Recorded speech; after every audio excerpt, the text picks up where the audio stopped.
Hi everyone, आज के session में आप सभी का स्वागत है। वेलकम टू स्वरूप एकेडमी। आज की इस वीडियो में नागपुरी भाषा जो जेएसएससी के द्वारा सीजीएल परीक्षा के लिए 12 भाषाओं में से एक भाषा जो पेपर 2 के अंतर्गत आता है, आप उसमें चयन कर सकते हैं, या फिर जो जेएसएससी के द्वारा विभिन्न परीक्षाएं ली जाएगी, चाहे वो डिस्ट्रिक्ट लेवल की परीक्षाएं या फिर जो अन्य राज्य स्तर की परीक्षाएं हैं, उसमें एक ऑप्शन के रूप में नागपुरी भाषा होता है, जिसे आप आसानी से समझ भी सकते हैं और इसकी तैयारी भी कम समय में आप अच्छे से कर सकते हैं और अच्छे मार्क्स में ला सकते हैं। लेकिन तैयारी का आपका एक सटीक तरीका होना चाहिए, एक संपूर्ण अच्छे से रणनीति आपकी बनानी होनी चाहिए, जिससे कि आप इसमें अच्छे मार्क्स ला सकें। अगर हम बात करें तो इससे कुल 100 प्रश्न, अगर सीजीएल में बात करें तो कुल 100 प्रश्न पूछा जाता है और निगेटिव मार्किंग में भी है। हर एक प्रश्न 3 अंक का होता है। तो अगर आप इसी में अच्छा स्कोर कर लेते हैं तो आपके मेरिट में आने की संभावना जो है बढ़ जाती है। तो चलिए सबसे पहले इसमें हम लोग सिलेबस के बारे में देखते हैं, फिर इसकी हम तैयारी किस तरह से कर सकते हैं, इसमें कौन कौन सी किताबें पढ़नी चाहिए, और अगर आप तैयारी करना चाहते हैं, हमारे साथ जुड़ना चाहते हैं, हमारे संस्थान से साथ ऑनलाइन क्लासेस, जो नोट्स हैं, टेस्ट सीरीज हैं, वो ज्वाइन करना चाहते हैं, वो कैसे जुड़ सकते हैं उसके बारे में बताएंगे। तो चलिए हम लोग स्टार्ट करते हैं। सबसे पहले जेएसएससी के द्वारा जो सिलेबस जारी किया गया है, तो ये 2 भागों में बांटा गया है, नागपुरी व्याकरण और नागपुरी साहित्य। अब ये 2 भागों में नागपुरी व्याकरण के अंतर्गत क्या क्या पढ़ना है, नागपुरी साहित्य के अंतर्गत क्या क्या पढ़ना है, उनको हम लोग समझते हैं। उससे पहले जो भी छात्र नागपुरी भाषा के लिए हमारे साथ जुड़ना चाहते हैं तो हमारे ऑनलाइन बैच में जुड़ सकते हैं, जहां पर आपको कंप्लीट ये तैयारी कराई जाएगी। इसमें आपको जितने भी नागपुरी के जो पेपर हैं, जितने भी सब्जेक्ट है, इसमें जितने भी टॉपिक्स हैं, वो कंप्लीट तैयारी कराई जाएगी। Live and recording classes, class notes मिलेंगे, टेस्ट सीरीज और फुल मॉक टेस्ट सीरीज भी लिए जाएंगे। अभी आप ज्वाइन करते हैं तो इसका मात्र जो है 3000 रुपीज जो है फीस लग रहा है। 3000 में मतलब कि कंप्लीट तैयारी आपकी हो जाएगी। लाइव रिकॉर्डिंग होगा, जो क्लासेस मान लीजिए आपका छूट जाता है, लाइव क्लासेस में नहीं देख पाते हैं या फिर दोबारा आप देखना चाहते हैं, तो रिकॉर्डिंग क्लासेस में आप बिल्कुल देख सकते हैं। हर एक क्लास का नोट्स मिलेगा, और नोट्स इस आधार पर नहीं कि बुक्स जो होता है, बुक्स जो आते हैं मार्केट में, वही आपको फोटोकॉपी या फिर उसको स्कैन करके दे दिया जाएगा, बिल्कुल नहीं। ऐसा दिया जाएगा जिससे कि आप आसानी से समझ सके, अगर आप नागपुरी भाषा पहले से जानते हैं तो भी, और नहीं जानते हैं तो भी। इसके अलावा इसमें जो टेस्ट सीरीज वगैरह जो परीक्षा के अनुरूप है वो लिए जाएंगे। और ये क्लासेस आप कैसे ज्वाइन कर सकते हैं, तो इसके लिए स्वरूप लर्निंग ऐप डाउनलोड कीजिए, स्टोर पेज में जाइएगा और वहीं पर आपको ये कोर्स दिखेगा, एक नया कोर्स जो कि आप वहां पर ज्वाइन कर सकते हैं। ये नया बैच स्टार्ट हो चुका है, तो जल्द से जल्द आप जुड़ जाइए। इसके अलावा आप नंबर दिख रहा है स्क्रीन पर, जो हमारा नंबर है 7004579780, आप उस पर भी कॉन्टेक्ट करके जुड़ सकते हैं। तो चलिए सबसे पहले जो सिलेबस जो जारी किया गया, जैसा कि हमने बताया कि 2 भागों में जेएसएससी ने इसका सिलेबस जारी किया है, नागपुरी व्याकरण और नागपुरी साहित्य। हम यहाँ पर ध्यान रखिएगा, आपकी तैयारी इस तरह से होगी कि आपको ये एहसास नहीं होगा कि कोई हम बिल्कुल नया लैंग्वेज सीख रहे हैं।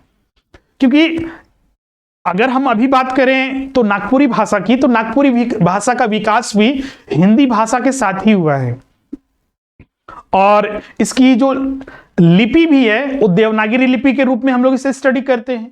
तो कहीं ना कहीं बहुत सारे ऐसे शब्द जो हैं हिंदी में जो हम लोग जानते हैं, जिसका उपयोग नागपुरी भाषा में किया जाता है। तो इसीलिए हम लोग नागपुरी और हिंदी को साथ में लेके चलेंगे। हाँ, लेकिन जो सिलेबस है नागपुरी का, उनको 100% उसके अनुसार ही स्टडी करेंगे और उसके मतलब को उसी के अनुसार समझेंगे और उसके अनुसार ही उसका अध्ययन करेंगे। लेकिन हाँ, इंस्ट्रक्शन वगैरह जैसे कि अभी हम डिस्कस यहाँ पर कर रहे हैं, तो इंस्ट्रक्शन वगैरह हिंदी में भी दिए जाएंगे। बहुत सारे छात्र यहाँ पर क्या करते हैं कि नागपुरी पढ़ रहे हैं तो नागपुरी में भूलिए भी, नागपुरी में ये चीजें कीजिए, वो और भी चीजें समझ में नहीं आती है। आपको अगर अच्छे से समझना है तो जैसे कि हम लोग इंग्लिश पढ़ते हैं ना, इंग्लिश ग्रामर या फिर कोई भी किताबें, तो इंग्लिश पढ़ते हैं, तो जैसे कि इंग्लिश ग्रामर पढ़ रहे हैं, इंग्लिश के वोकेबुलरी पढ़ रहे हैं, तो उसका मतलब हम लोग समझ लेते हैं, तो बिल्कुल हमारा इंग्लिश भी अच्छे से हो जाता है और हमें उतना ज्यादा दिक्कत भी नहीं होती। ये चीजें इसमें भी हम लोग करेंगे। नागपुरी व्याकरण में जो हम लोग को यहाँ पर पढ़ना है, इसमें वर्ण हो गया, संज्ञा हो गया, सर्वनाम हो गया, लिंग हो गया, वचन हो गया, कारक, विशेषण, फिर क्रिया विशेषण हो गया, व्यय हो गया, समास हो गया, उपसर्ग, प्रत्यय, काल हो गया, क्रिया, वाक्य, उपसर्ग, प्रत्यय, समास, अनेक शब्दों के बदले एक शब्द, विलोम शब्द हो गया, समानार्थी शब्द हो गया, मुहावरे हो गया, कहावतें, और वाक्य शुद्धि। तो ये सारे व्याकरण के अंतर्गत पढ़ना है और इससे भी अच्छे खासे प्रश्न यहाँ पर पूछे जाएंगे। अगर व्याकरण की बात करें तो इसमें जैसा कि आप हिंदी व्याकरण वगैरह पढ़ते होंगे तो ऐसे ही के जैसा है, लेकिन यहाँ पर ध्यान रखिएगा इसके अपने अर्थ होते हैं, अलग अलग शब्द होते हैं। जैसे कि इसके लिए सबसे बेहतर जो बुक मार्केट में उपलब्ध है, जो स्टैंडर्ड यूनिवर्सिटी के लेवल का बुक है और उसी के अनुसार हम लोग को पढ़ना भी होता है और उस बुक्स में सारे चीज को शामिल किया गया है। तो अगर आप हिंदी व्याकरण की अगर संपूर्ण तैयारी करना चाहते हैं तो उसके लिए नागपुरी या सदानी व्याकरण का ये जो बुक आता है, जो कि लिखा गया है शकुंतला मिश्र, डॉक्टर उमेश नंद तिवारी, इन दोनों के द्वारा आप उसको रेफर कीजिए, उसी से पूरा कंप्लीट ये आपका कवर हो जाता है। इसमें आप देखिएगा हर एक टॉपिक को यहाँ पर शामिल किया गया है और एग्जाम के पॉइंट ऑफ व्यू से ये सबसे महत्वपूर्ण है। अब उसके बाद हम लोग साहित्य में आते हैं। साहित्य में अगर हम बात करें तो नागपुरी लोक साहित्य हो गया, इसके अंतर्गत लोकगीत हो गया, लोक कथाएं होंगे, इसके अलावा इसमें पहेली हो गई, कहावतें हो गई और मुहावरे हो गए। इसके लिए अगर हम मार्केट में अगर बुक की बात करें तो इसमें डॉक्टर भुवनेश्वर अनुज का ये बुक आता है, जो कि आपको मार्केट में रांची में मिल जाएगा, तो उससे आपको कवर हो जाता है। इसमें देखिएगा लोकगीत वगैरह या फिर जो इसमें लोक कथा वगैरह है, बहुत सारे ऐसे चीजें हैं जो कि हम लोग झारखंड सामान्य ज्ञान में पढ़ते हैं। वहां पर चूंकि नागपुरी भाषा एक सदानी भाषा जो है उसी से संबंधित है, तो यहाँ पर जो आदिवासियों की या सदानियों की जो अपनी सभ्यता है, कला संस्कृति है, या फिर जो उनकी लोक साहित्य, लोकगीत हैं, नृत्य हैं, उनके बारे में पढ़ते हैं, तो वहां पर इनको भी शामिल किया जाता है। तो बहुत सारी चीजें इसमें आपको जाने हुए पहले से लगेगा। अब इसके बाद इसमें देखिएगा लोकगीत। लोकगीत में भी इसमें भी कुछ सिलेक्टिव पढ़ने हैं। लोकगीत के लिए जो सबसे बेहतर बुक आता है वो है डॉक्टर गिरिधारी राम गोंझू, जिन्हें प्यार से गिरिराज भी कहा जाता है शॉर्ट में। तो लोकगीत ध्यान रखिएगा, लोकगीत तो इसमें बहुत सारे दिए हुए हैं, लोक संगीत वगैरह, लेकिन इसमें से सेलेक्टिव जो है वही सिर्फ आपको अध्ययन करना है, जिसमें कि डमकच, जो कि आपने सामान्य ज्ञान में पढ़ा होगा, झारखंड सामान्य ज्ञान में, इसमें सोहराई गीत वगैरह हो गया, फगुआ, झूमर, अंगनई वगैरह। हाँ, इसमें कुछ और नहीं है, जैसे पावस हो गया, उदासी, फगुआ पंचरंगी, फगुआ पुछारी, झूमर, अंगनई, लहसुआ, झूमुआ और सोहराई गीत, इन सब के बारे में पढ़ना है। अगर इस पुस्तक में बात करें जो कि गिरिराज की जी के द्वारा लिखा गया है, तो इसमें हर वो आपको जो लोकगीत वगैरह है उसका वर्णन मिलता है। कुछ लोकगीत का जो नागपुरी लोक साहित्य पुस्तक था उसमें भी वर्णन मिलता है, तो वहां से कवर कीजिए, यहाँ पर या तो यहाँ से कवर कीजिए, उनको आपको अच्छे से समझ के कंप्लीट करना है। यहां से प्रश्न भी आगे हम आपको बताएंगे किस तरह के प्रश्न पूछे जाते हैं, वो आगे हम लोग डिस्कस इस पर करेंगे। पहले इसको सिलेबस को समझ लेते हैं।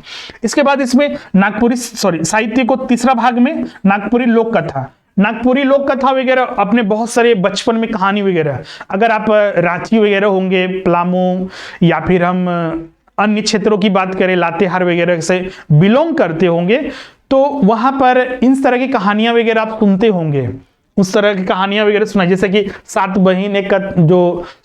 भाई एक बहन, ये दादा दादी या फिर जो घर के जो गार्जियन होते थे वो बच्चों को सुनाया करते थे, ये सब सुनने को मिलता भी था। तो उसी में ये सारे जो लोक कथाएं हैं पढ़ने हैं। ऐसे देखिएगा लोक कथाओं का जो संग्रह आता है नागपुरी साहित्य में, वो एक अंगना करके एक पुस्तक आती है, एग्जाम में पूछा जाता है कि जैसे कि सात भाई एक बहन जो लोक कथा है वो किस पुस्तक, नागपुरी साहित्य के पुस्तक में समाहित है, तो अंगना में उसको समाहित किया गया है। और अंगना में अगर देखिएगा तो कुल इसमें 31 लोक कथाओं का वर्णन मिलता है, जो कि इसमें उन सभी को शामिल किया गया है। लेकिन इनमें से बस हम लोग को एक तिरिया चरित्र का मतलब होता है, इसमें कहानी है, एक्चुअली कहानी के जैसा ही लगता है इसको, कि एक राजा का बेटा होता है, वो इतना पढ़ाई करता है कि उसको बाद में ये एहसास होता है कि वो दुनिया के हर चीज को वो जानता है। फिर उसकी शादी होती है, तो शादी के बाद वो अपनी पत्नी के सामने भी उस चीज को बताता है कि हम बहुत ही विद्वान हैं। तो वहीं पर एक तिरिया चरित्र, मतलब स्त्री चरित्र इसको बोल सकते हैं, कि स्त्री के चरित्र को समझना बहुत ही मुश्किल होता है। तो वही स्त्री के चरित्र के बारे में बोला जाता है। उसकी पत्नी बोलती है कि इसके बारे में आपको ज्ञान है, तो वही ज्ञान को पता करने के लिए वो बाहर जाता है। तो उसी पर ये कहानी है तिरिया चरित्र। पढ़िएगा कहानी, बहुत ही इंटरेस्टिंग है। ये सारे टॉपिक वगैरह बहुत सारे छात्र इसको लेकर के हिंदी और इंग्लिश नहीं होने की वजह से हमें समस्या हो रही है। बिल्कुल नहीं, आपको नया चीज, नई कहानी, नई कविताएं और नया चीज, नया क्या अपने आपके जो क्षेत्र हैं, आप जिस स्थान में रहते हैं, जिस राज्य में रहते हैं, उसके बारे में जानने को मिल रहा है। इससे बेहतर और क्या हो सकता है। तो एक अपॉर्चुनिटी के तौर पर लेना है, पहले भी हम बोल चुके हैं। फिर दूसरा इसमें ये देखिएगा, यहाँ पर लिखा हुआ है वनाहरिणी। इसका एक्चुअली जो मीनिंग यहाँ पर कहानी का, कथा का नाम है वो वन हिरनी के बेटा। फिर तीसरा इसमें 7 भाई और 1 बहन। इसमें साग वगैरह की कहानी है, जैसे कि साग काटते वक्त बहन की हाथ कट जाता है ना, बहन मतलब बहन हो गया, सिस्टर, तो उसका जो खून होता है हाथ का वो साग में चला जाता है और खाना बनता है। तो साग खाकर उसके भाई जो होते हैं बहुत ही प्रसन्न होते हैं और बोलते हैं कि बहुत ही स्वादिष्ट ये साग है। तो फिर तो भाई पूछते हैं कि आखिर क्या कारण था कि ये इतना स्वादिष्ट है। तो बहन वही बता देती है। तो भाई लोग सोचते हैं कि नहीं, अगर इसकी खून अगर इतना स्वादिष्ट है तो इसका जो मांस होगा, मतलब जो बहन को अगर मार के खा जाएंगे तो बहुत ही ज्यादा स्वादिष्ट होगा। तो इसी पर ये पूरा कहानी है। अंत भी इसका बहुत ही अच्छे से प्रस्तुत किया गया है। तो उस पर ये कहानी है पूरा। उसके बाद इसमें चौथा जो लोक कथा है वो छोटकी बहुरिया है। और जो 5वां इसमें पढ़ना है वो है नवा चांद। और ये सिलेबस में ये आदर लिखा हुआ है, गलत है, और होगा ये और। तो नवा चांद और गोपी चांद, ये लोक कथा है जो पढ़ना है। तो इसमें से 31 में से 5 ही सिलेक्टिव पढ़ लेना है, खत्म हो जाएगा। इसके बाद जो घ है, ये तो पूरा एक ही बुक है। एक बुक लगता तो बुक बोल देते हैं तो बहुत ज्यादा लगता है कि पढ़ना है, लेकिन बिल्कुल ऐसा नहीं है। 128 पेजेस का ये बुक होता है और बहुत ही छोटा कंटेंट है इसमें। तो नागपुरी शिष्ट साहित्य में एक जो पढ़ना है वन केवरा पढ़ना है, जो कि भाग 1 के अंतर्गत पूरा कवर हो जाता है। इसमें भाग 2 वगैरह जैसी चीजें नहीं है, बस यही पुस्तक को एक पढ़ लेना है। जो कि यहाँ पर लिखा हुआ भी है कि ये किसके द्वारा लिखा गया है। इसका संग्रह जो किया गया है शकुंतला मिश्र के द्वारा और डॉक्टर उमेश नंद तिवारी के द्वारा। चलिए इसके बारे में थोड़ा जान लेते हैं कि ये पुस्तक में क्या क्या है। तो वन केवरा जो पुस्तक है भाग 1, ये 2 भागों में बटा हुआ है। एक भाग जो है वो पद भाग है। पद भाग हिंदी में पद्य इस तरह से लिखते हैं, पद्य या फिर पद। नागपुरी में पद सीधा सा लिख देते हैं। इसमें आधा जो जैसे कि साहित्य लिखते हैं तो आधा त हो गया, आधा द हो गया, इस तरह से हम लोग लिखते हैं हिंदी में, लेकिन यहाँ पर नागपुरी भाषा में इसका उपयोग नहीं किया जाता है। पद भाग में अगर देखिएगा तो कविताएं हैं, इसमें नागपुरी कविताएं हैं जो कि करीब 32 कविताएं हैं और हर कविता के बारे में पढ़ना है। अब बोलिएगा सर बहुत ज्यादा ये बर्डन हो जाएगा। बिल्कुल नहीं, बहुत ही छोटी छोटी कविताएं जो बचपन में हम लोग पहला दूसरा क्लास में हिंदी पढ़ते थे ना, उस तरह की कविताएं इसमें। जैसे कि पहले कविता इसमें है गणेश वंदना, जो कि इसके जो रचनाकार हैं इस कविता के, उनका नाम है हनुमान सिंह। हनुमान सिंह के द्वारा ये कविता लिखी गई है गणेश वंदना। गणेश वंदना मतलब जो हमारे कोई भी काम हम प्रारंभ करते हैं तो जो हमारे रीति रिवाज में है कि हम भगवान गणेश को सबसे पहले याद करते हैं, श्री गणेश करते हैं। तो उसी इस पर ये कविता पूरा है। और गणेश जी को बहुत सारे अन्य नामों से जाना जाता है, सिद्धि विनायक हो गया, विनायक हो गया, तो इन नामों से जाना जाता है। तो इस कविता में उसी का वर्णन किया गया है। तो गणेश वंदना के बारे में इसमें है।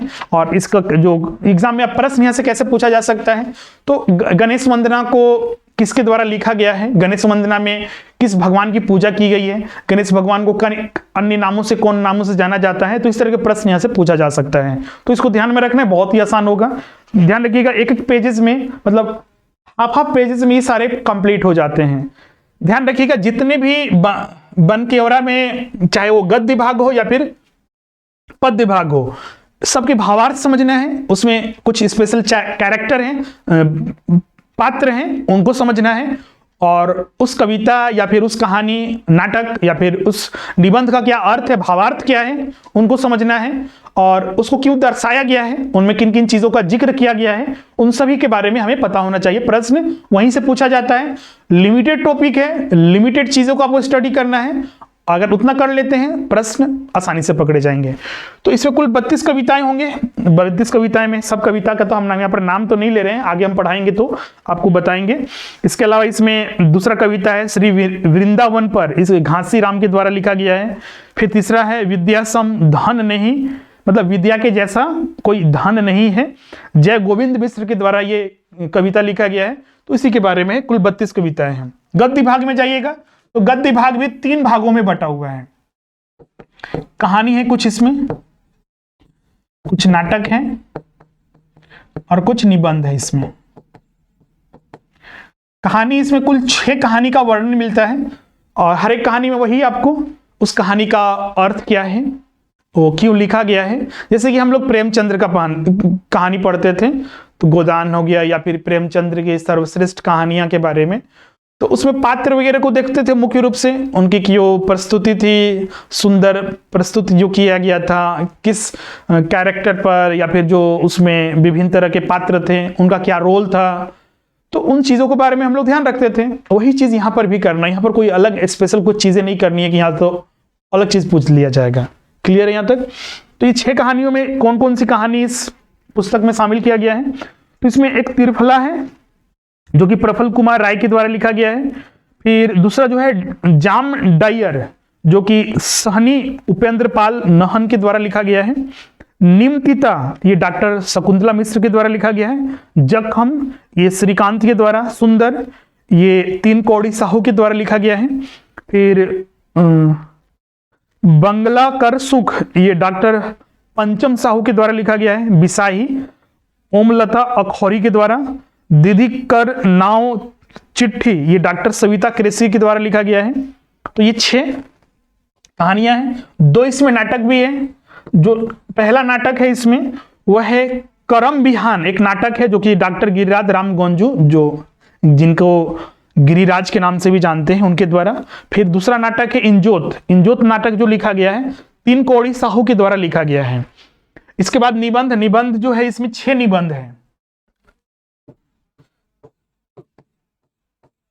छठा 6 निबंध है। निबंध भी बहुत सारे आपको जाने पहचाने मिलेंगे। कुछ नाम वगैरह हो सकता है पहली बार आप सुन रहे होंगे, जैसे कि पहला है अमर सेनानी शेख भिखारी, नाम तो सुने होंगे झारखंड के सामान्य ज्ञान में। ये लिखा गया है डॉक्टर काली कुमार सुमन के द्वारा। प्रफुल्लदा एक नजर, ये लिखा गया डॉक्टर उमेश नंद तिवारी के द्वारा। फिर अगला जो है हमारे कर हरि काका, ये डॉक्टर सुरेश चंद्र राय के द्वारा लिखा गया है। फिर अगला है इसमें जगन्नाथपुर मंदिर, डॉक्टर भुवनेश्वर अनुज, और इसके अनुवाद जो किया गया है शशिकला मिश्र के द्वारा किया गया है। उसके बाद है श्री मदन मोहन मंदिर बोड़िया, ये जो कि डॉक्टर सरयू महतो के द्वारा ये निबंध लिखा गया है। और उसके बाद जो है इसमें समय सोना हके, मतलब समय हमारे लिए मूल्यवान है, तो ये डॉक्टर कुमारी वासंती के द्वारा लिखा गया है। तो ये 6 कुल निबंध हैं जो कि बनकेवरा भाग 1 में इन गद्य और पद्य भागों में समाहित किया गया है। अगर इस पुस्तक से अगर पूछा जाए तो अप्रोक्स कम से कम 25 से 30 प्रश्न पूछे जाएंगे। देखिएगा तो ये पूरा सेक्शन जो है ना 5 सेक्शन है। पहला ये अगर मान लीजिए ये 1 2 3 4 और 5, तो हर एक सेक्शन से, ऐसा तो सिलेबस में नहीं है कि हर एक सेक्शन से 20-25, लेकिन अप्रोक्स रख सकते हैं कि 18 से 20 प्रश्न तो हर किसी से आएगा। मैक्सिमम 25 जा सकता है कोई सेक्शन से, और मिनिमम 15 या 20 पूछा जा सकता है। तो कोई सेक्शन छोड़ नहीं सकते हैं, कोई सेक्शन छोड़ नहीं सकते हैं। ऐसा नहीं कि बाकी के सेक्शन कर लेंगे, ये व्याकरण वगैरह नहीं करेंगे। कम से कम आपको टारगेट रखना है कि 90+ सही आपका हो, सही करके आए, और बिल्कुल आप आसानी से कर सकते हैं। सबसे पहला तो आपके माइंड से ये निकाल देना है कि हमको हिंदी और इंग्लिश नहीं डाला गया, हमारे साथ सरकार मेरे साथ ज्यादती कर रही है, हमको आंदोलन करना चाहिए, ये सब मन से निकाल दीजिए और साइड में रख दीजिए, और उसका उपयोग कभी दोबारा नहीं कीजिएगा। पढ़ना क्या है उसको फोकस कीजिए और बाकी चीजें छोड़ दीजिए। ये आपका काम नहीं है। कुछ चीजें हमारे बस में होती है, हम उसको सुधार सकते हैं। हम सुधार सकते हैं कि हम इसकी तैयारी कर सकते हैं, अच्छे अंक ला सकते हैं। अब सरकार का काम है, सरकार को ही करने दीजिए। उसमें सोच के भी हम लोग कुछ नहीं कर सकते हैं, क्योंकि नौकरी लेना है, घर परिवार है, और आप भी सोच रहे होंगे इसके बारे में, तो इनको ध्यान में रखना है। क्लियर है। तो सारा बुक्स में हमने यहाँ पर दोनों चीजें बता दी है। आप सेल्फ स्टडी करना चाहे, सेल्फ स्टडी में एक चीज यहाँ पर समस्या होगी, बहुत सारे शब्द मिलेंगे तो उन शब्दों के बारे में हमें ज्ञान नहीं होता है तो समस्या खड़ी हो जाती है। तो इसलिए हमने बोला है कि आप क्लासेस में जुड़िए, क्लासेस में जितना भी अब ये बोलिएगा सर ये बुक्स ही हमको दे दिया जाएगा, बिल्कुल नहीं, इसका समराइज करके आपको इस तरह से दिया जाएगा कि एग्जाम में आप अच्छे से समझ सके, इनको ट्रांसलेट करके अगर जरूरत पड़ी तो उसको उसके अनुसार ही एग्जाम में प्रश्न कैसे पूछे जाते हैं उनके अनुसार सारा चीज आपको दिया जाएगा। मतलब कि जो भी सिलेबस देख रहे हैं 100% ये पूरा आपको कवर कराया जाएगा और हर चीज को समझते हुए, जिसमें कि आपको कोई भी समस्या नहीं होगी। क्लियर है। तो ये पूरी सिलेबस था जिसके बारे में हमने आपको यहां पर बताया। तो आज इस वीडियो में बस इतना ही। तो जो भी छात्र ज्वाइन करना चाहते हैं, हमारे साथ जुड़ना चाहते हैं पेपर 2 के लिए, पेपर 2 के लिए अभी नागपुरी भाषा बैच स्टार्ट हो चुका है। पेपर 3 के लिए 2400 में पूरा संपूर्ण तैयारी 150 प्रश्न जो पूछे जाते हैं वो संपूर्ण तैयारी आपको कराई जा रही है। तो जो भी छात्र अभी तक नहीं जुड़े हैं जुड़ जाइए। कैसे जुड़ना है, तो ऐप डाउनलोड करना है, वहां पर जाइए स्टोर कोर्स में, स्टोर में नागपुरी भाषा का और पेपर 3 का कोर्स दिखेगा, रजिस्ट्रेशन कर लीजिए। या फिर जो नंबर यहां पर दिख रहा है उस नंबर पर आप कांटेक्ट कर लीजिए, वहां पर आपको पेमेंट करना है। व्हाट्सएप पर आपको सारा डिटेल, अकाउंट डिटेल या फिर गूगल पे, फोन पे नंबर वगैरह भेज दिया जाएगा। पेमेंट करने के बाद आपको वहां पर बैच में फिर ऐड कर दिया जाएगा। और जितने भी क्लासेस हैं हमारे इसी ऐप स्वरूप लर्निंग ऐप पर चलेगा। ऐसा नहीं है कि यूट्यूब या फिर लिंक बनाकर रिकॉर्डिंग दे दी है, ऑडियो दे दी है, बिल्कुल नहीं। सारे इसी तरह लाइव एंड रिकॉर्डिंग क्लासेस और बहुत ही क्वालिटी वीडियोस भी आपको दिए जाएंगे जो कि एक लंबे समय तक आपके पास रहेंगे और उसका उपयोग आपको सही ढंग से करना भी है। तो आज के लिए बस इतना ही, मिलते हैं अब अगले वीडियो में। Thank you everyone. इसका PDF हमारे टेलीग्राम चैनल पर उपलब्ध होगा।